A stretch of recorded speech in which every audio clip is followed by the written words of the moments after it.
There are so many scholarships out there.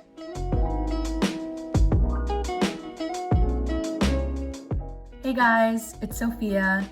Today I'm going to be talking about scholarships. I have a lot of experience applying to scholarships, looking for scholarships.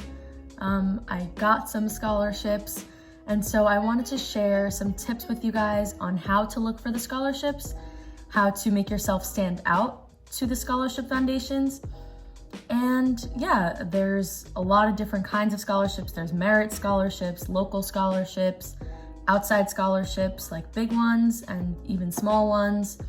There are some that are there's from $1,000 to as much as $20,000. And so yeah, I just think scholarships are a very important way to help pay for your college tuition. We all know that college is very expensive and it can be very hard to find money to pay for college. So scholarships are a great way to help pay for your college tuition. So first, I want to talk about that your grades matter for most scholarships. There are some scholarships that are an exception to this rule, but having good grades is very important for applying to scholarships because there are a lot of scholarships that ask for your GPA, your class rigor, and your test scores. So this stuff doesn't just matter for getting into colleges. This also matters for applying to scholarships and getting money to help fund your college tuition. So for all of the freshmen, sophomores, juniors watching this video, I suggest to not only focus on your grades for college, but also keep in mind that if you are going to apply for scholarships, that your grades will be an important factor. The second thing, and what I think is the most important thing when it comes to applying for scholarships, is that you have to stand out to scholarship organizations. You have to know what makes you unique in order to showcase that to the scholarship organizations. Unlike college applications, there are not that many slots for you to talk about all the different things that you do, that you're involved in. For example, the Common App has 10 slots to talk about your activities, but in a lot of cases, scholarships don't even have any slots for you to put down your extracurriculars. So it all comes down to making your essay talk about the thing that you are most passionate about and using that to stand out for the scholarship organizations.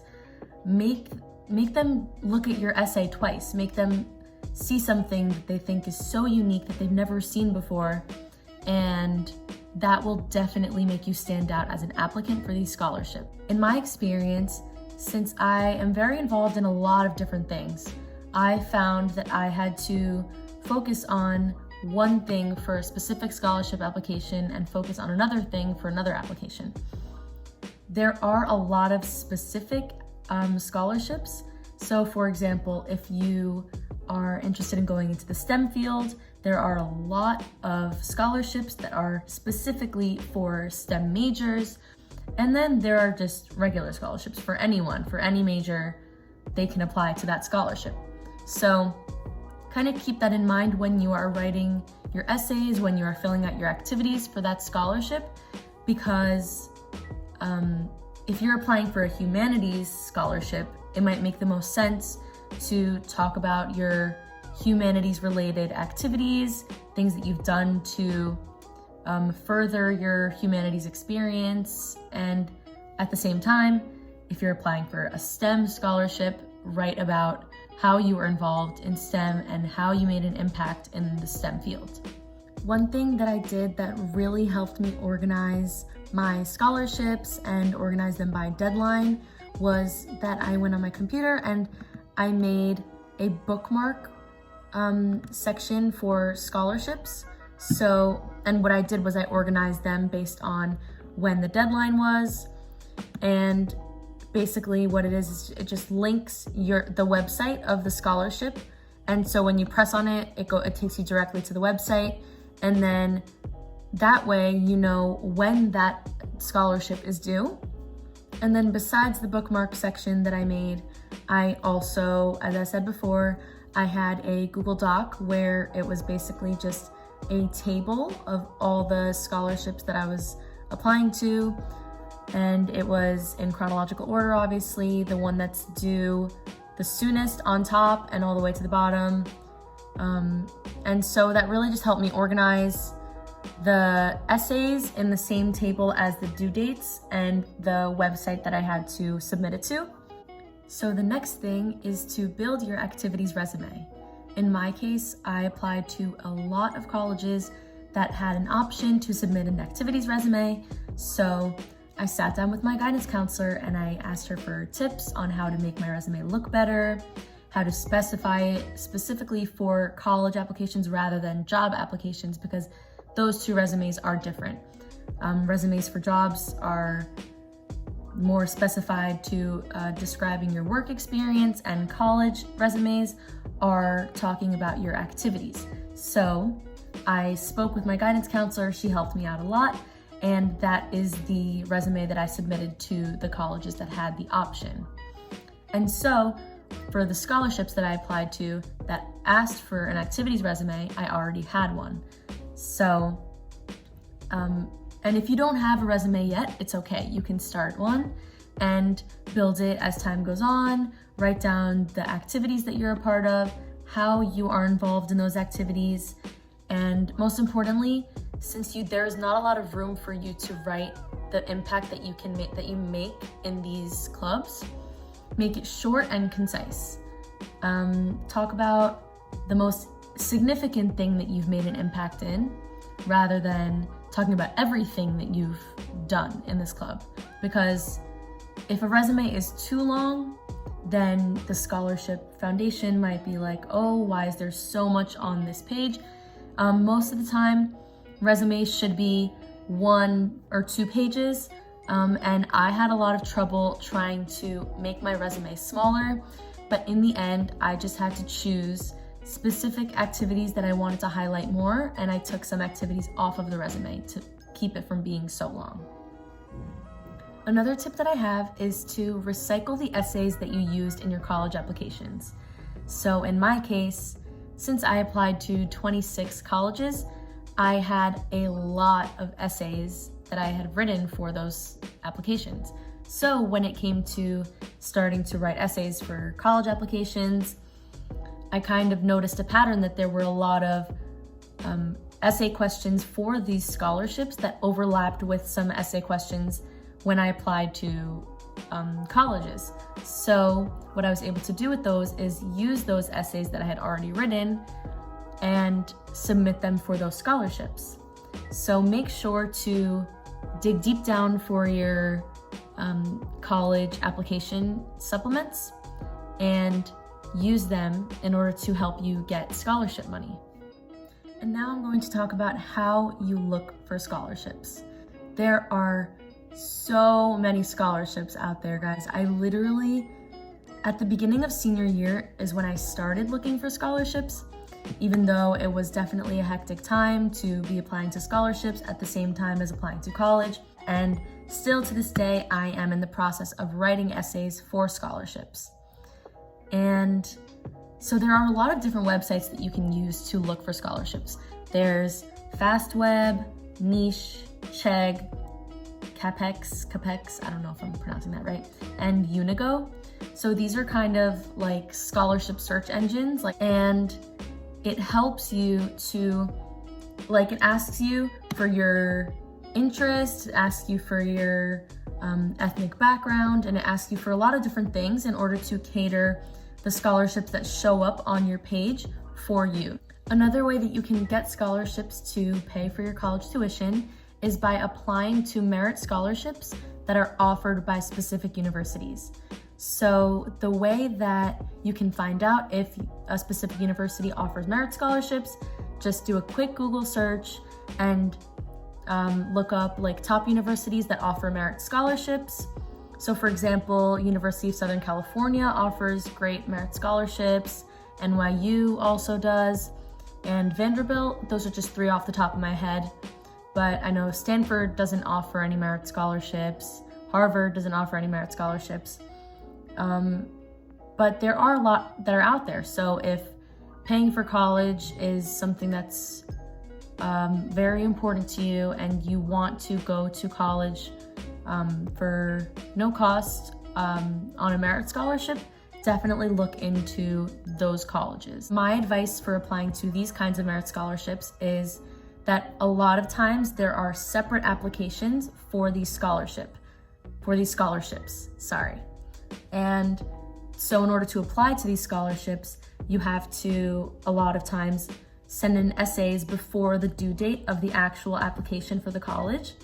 So, one college that I forgot was Washington University in St. Louis. They have a lot of great merit scholarships, and the applications for those scholarships are due way before your application for the actual university. So just keep that in mind. Make a spreadsheet of all the scholarships that you're applying to, when the due date is, what you have to do for it, if you have to write an essay, and that helps you keep very organized when you're applying for these scholarships. I'm looking at my spreadsheet right now, and my Google Doc, I have like a chart, and it's almost 41 pages long. So that just shows like I've written a lot of essays for these scholarships. So when you're looking for scholarships, you have to keep in mind that there are a lot of different kinds of scholarships. There are very large scholarships that are nationwide. A lot of people know about them, and there are also very small scholarships. They may be local, they may be offered by your school, they may be offered by local companies, and in my case, those are the ones that you really have to do your research about. Don't stop looking for new scholarships because there are so many out there. For the scholarships that I've applied to, I would say that 50 of the scholarships out of like the 65 that I've applied to so far are small local scholarships. And so what those look like are, most of them are $1,000, $1,500. And when applying to them, you have to keep in mind that there might not be a lot of people applying. So your chances of getting those scholarships are much higher. So when I apply to those, I see it like money is money. Money will help you pay for college no matter what, no matter the amount. So it's definitely worth it to apply to the small scholarships. I have gotten a couple of small scholarships so far, and in my experience, those scholarships, if I didn't really search for them, I would have never found them. So just keep looking for small scholarships to apply to. And on the other hand, for the big scholarships, I did apply to the Coca-Cola scholars, I applied to the Burger King scholars. There are a lot more, but I didn't get any of the big scholarships because they are so competitive. So I still applied, I gave it my best shot, but since they're so competitive, it's really hard to get them. And I'm not saying don't apply to them, because you should still apply to them. A lot of people do get them. But I'm saying don't be shy to apply to the small scholarships, because a lot of times those are the ones that are gonna end up giving you a lot of money to help pay for your college tuition. Another thing that's really important is to make sure to ask your guidance counselor for a list of local scholarships. There are a lot of scholarships that are specifically for students living in your county, in your neighborhood even, or students that live in your city, in your state. So make sure to go to your guidance counselor for that kind of help. So like in my experience, there were some scholarships that my guidance counselor told me about, but I couldn't find anywhere online. So make sure to use your resources wisely. So make sure to take into account all those different factors about if they're big, how competitive they are, and try to apply to as many as you can. Honestly, it doesn't hurt you to apply to a scholarship because you never know what the scholarship foundation is going to see in you. It's the same thing for college applications. It's really just try your best, submit the application because it won't hurt. And if you get it, great. If you don't get it, it's okay because there's a lot more scholarships to apply to. I just want to end this video by saying that Obviously, senior year is a very stressful year and you have a lot of things going on. You have to keep your grades up, you have to apply to college, and on top of that, you have to apply to scholarships. And I know that it might seem like it's way too much and you might want to stop applying to scholarships, but I can tell you that applying to scholarships is so important and you should really prioritize that if you are looking for a way to pay for your college tuition, because in the end, the more scholarships you apply to, you have more of a chance of getting these scholarships and helping you pay for your college tuition. I hope you guys have the best of luck in applying to scholarships, and don't be discouraged if you don't get a scholarship, because there are plenty for you to apply to. Thank you guys so much for watching. Please make sure to like this video, comment down below, and subscribe to my channel. And always make sure to turn on the post notifications. See you guys next time.